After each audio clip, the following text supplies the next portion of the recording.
ओम परमात्मने नमः।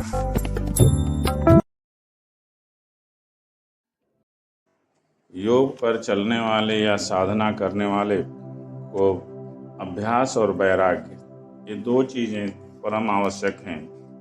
और जितना ज़्यादा अभ्यास और वैराग्य पर ध्यान दिया जाएगा उतना ही आसानी से योग सिद्ध हो जाएगा। किसका साधन किस दर्जे का है, अर्थात साधना करने वाला किस अवस्था में है, इस पर भी निर्भर करता है कि योग कितनी शीघ्रता से सिद्ध होगा। अर्थात जो पिछले जन्मों से साधना करते हुए आया है उसका योग साधना आसानी से तीव्रतम अवस्था में चला जाता है। क्रियात्मक अभ्यास और वैराग्य तीव्र होने पर भी विवेक और भाव की कम या ज़्यादा होने के कारण समाधि सिद्ध होने के काल में अंतर होना स्वाभाविक है।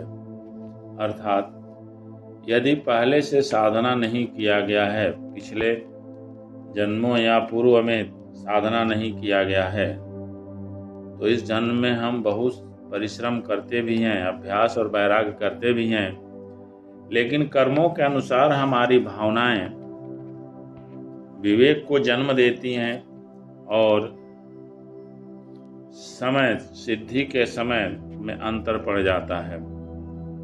उसके कि जो पहले से साधना किया हो और साधना पूर्ण होने से पहले ही उसका शरीर छूट गया है, तो हमें इस पर यह नहीं सोचना चाहिए कि इनको साधन या साधना शीघ्र ही सिद्ध हो गया है। यही सोचना चाहिए कि ये पूर्व जन्म से साधना होती हुई आई है, इसलिए आसानी से सिद्ध हो गया है। क्योंकि साधना करने वाले में यदि श्रद्धा, विवेक शक्ति और भाव उन्नत है तो उसका साधन मध्यम मात्रा वाला है, और जिस साधक में श्रद्धा, विवेक और भाव अत्यंत उन्नत है उसका साधन अधिमात्रा वाला है। साधन में क्रिया की अपेक्षा भाव का अधिक महत्व है। ये बहुत अच्छी बात यहाँ कही गई है कि भाव में ही ईश्वर का निवास होता है।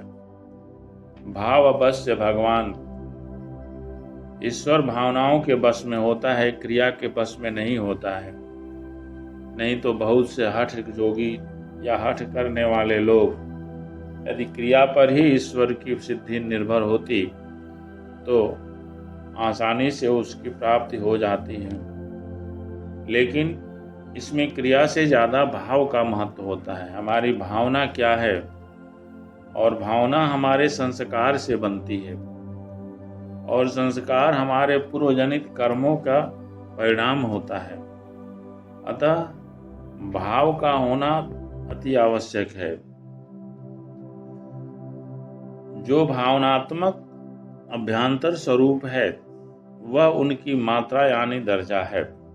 अर्थात साधना करने वाले का भाव किस स्तर का है वही उसके साधना का भी स्तर है। देखने में अभी आता है कि एक ही काम के लिए समान रूप से परिश्रम किया जाने पर भी जो इसकी सिद्धि में अधिक विश्वास रखता है, जिस मनुष्य को उस काम के करने की युक्ति का अधिक ज्ञान है एवं जो उसे प्रेम और उत्साह पूर्वक बिना उकताए हुए, बिना किसी व्यग्रता के करता है, वह दूसरों की अपेक्षा उसे शीघ्र पूरा कर लेता है। और यही बात समाधि की सिद्धि में भी समझ लेनी चाहिए। समाधि की प्राप्ति के लिए साधन करने वाले में जिसका साधन श्रद्धा, विवेक शक्ति और भाव, साधना में श्रद्धा होनी चाहिए, विवेक शक्ति होनी चाहिए और भाव होना चाहिए। भाव बहुत बड़ी चीज है, तो उसमें जितना यह अधिक होगा उसका दर्जा भी उतना ही अधिक होगा। जिसकी चाल का क्रम जितना तेज है उसी के अनुसार वह शीघ्र या अति शीघ्र समाधि की प्राप्ति कर लेता है। यही बात समझाने के लिए यहाँ कहा गया है, अतः साधना करने वाले को चाहिए कि अपने साधन को हमेशा निर्दोष बनाने की चेष्टा रखे, उसमें किसी प्रकार की शिथिलता न आने दे, अभाव न पैदा होने दे, क्योंकि अभाव से हमारा साधना पथ विचलित हो जाता है। अतः बिना किसी रुकावट के, बिना किसी अभाव के शुद्ध भाव से, श्रद्धा से साधना करते जाना चाहिए। ईश्वर की भक्ति यानी शरणागति का नाम ईश्वर प्राणिधान है, अर्थात हम ईश्वर के शरण में हो जाते हैं, इसी को ईश्वर प्राणिधान कहा जाता है। और निर्बीज समाधि इसमें शीघ्रता से सिद्ध हो सकती है, क्योंकि ईश्वर तो सर्वसमर्थ है, वह कुछ भी कर सकता है। अविद्या, अस्मिता, राग, द्वेष और अभिनिवेश।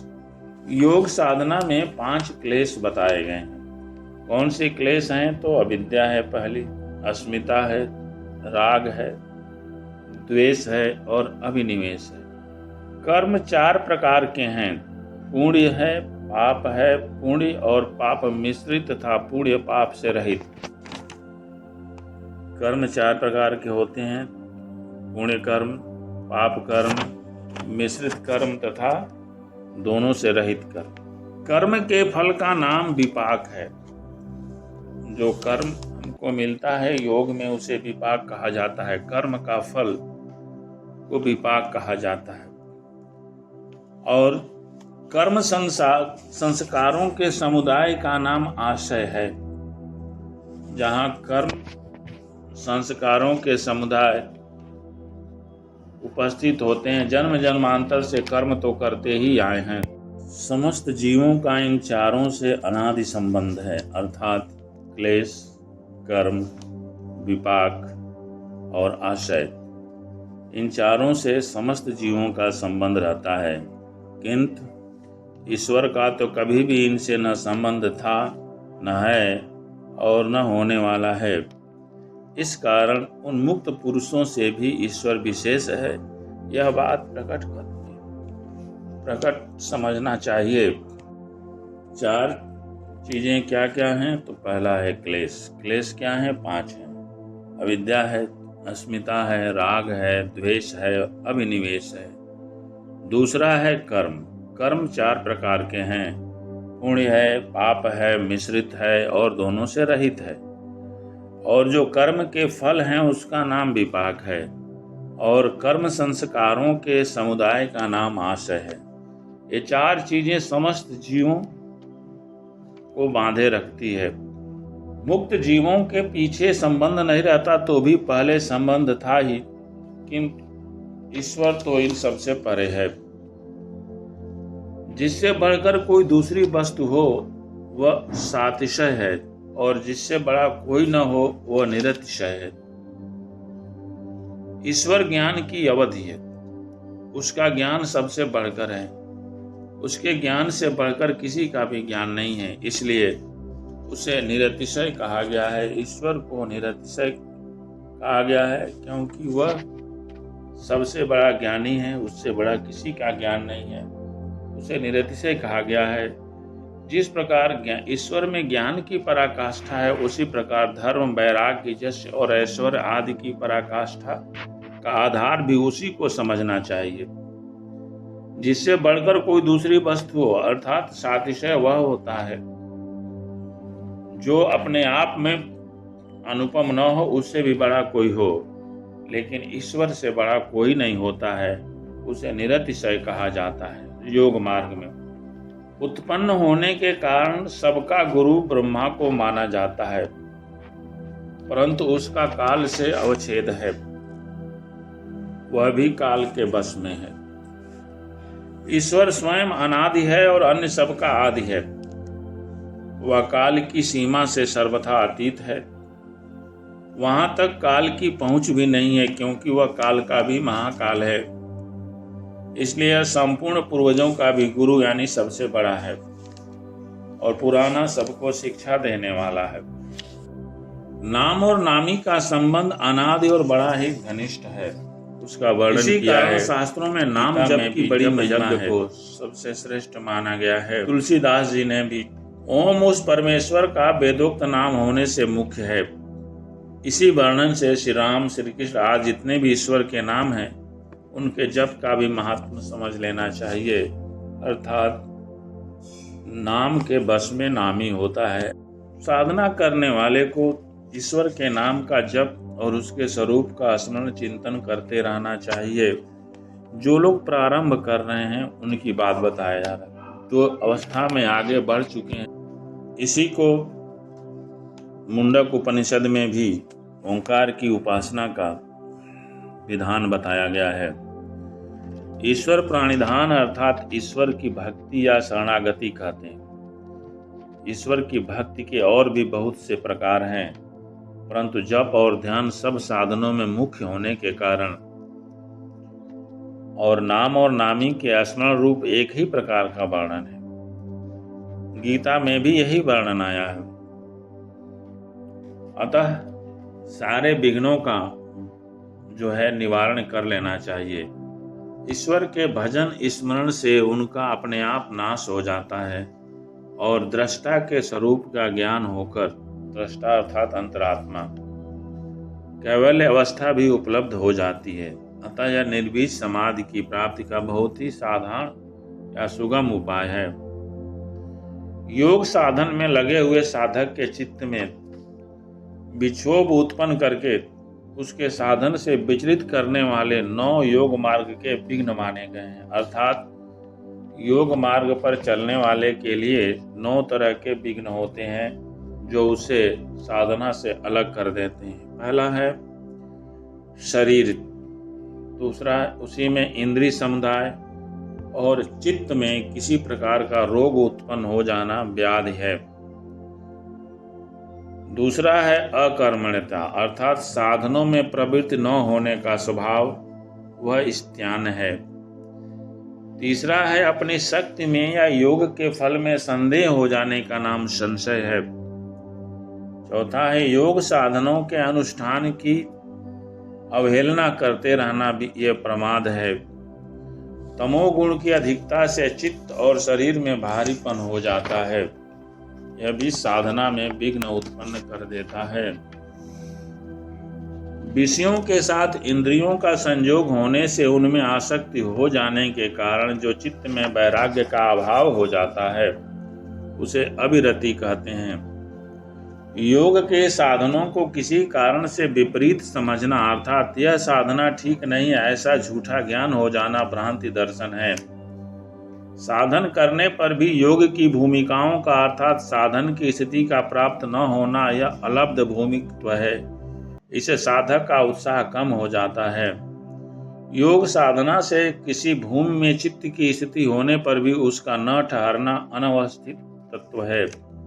इन 9 प्रकार के चित्त विक्षेपकों को ही अंतराय, विघ्न और योग के प्रतिपक्षी आदि नामों से कहा जाता है। अर्थात व्याधि, स्त्यान, संशय, प्रमाद, आलस्य, अविरति, भ्रांति दर्शन, अलब्ध भूमिकत और अनवस्थित, ये 9 योग साधना में विघ्न डालने वाले हैं और इनसे बचना चाहिए। दुख आध्यात्मिक, आदि भौतिक और आदि दैविक, इस तरह दुख के 3 भेद होते हैं। एक आध्यात्मिक होता है, दूसरा आदि भौतिक होता है और तीसरा आदि दैविक होता है। अब ये 3 दुख के भेद क्या हैं? काम क्रोध आदि के कारण, व्याधि आदि के कारण या इंद्रियों में किसी प्रकार की विकलता होने के कारण जो मन, इंद्रिय या शरीर में ताप या पीड़ा होती है उसको आध्यात्मिक दुख कहते हैं। अर्थात आध्यात्मिक दुख क्या होता है? यम कामना और क्रोध के कारण, व्याधि के कारण या इंद्रियों में किसी प्रकार की विकलता होने के कारण जो मन, इंद्रिय या शरीर में पीड़ा होती है उसे आध्यात्मिक कहते हैं। मनुष्य, पशु, पक्षी, सिंह, व्याघ्र, मच्छर, अन्य जीवों के कारण होने वाली पीड़ा का नाम आदि भौतिक दुख है तथा सर्दी, गर्मी, वर्षा, भूकंप आदि दैवी घटनाओं से होने वाले पीड़ा का नाम आदिदैविक दुख है। अतः दुख 3 तरह के होते हैं।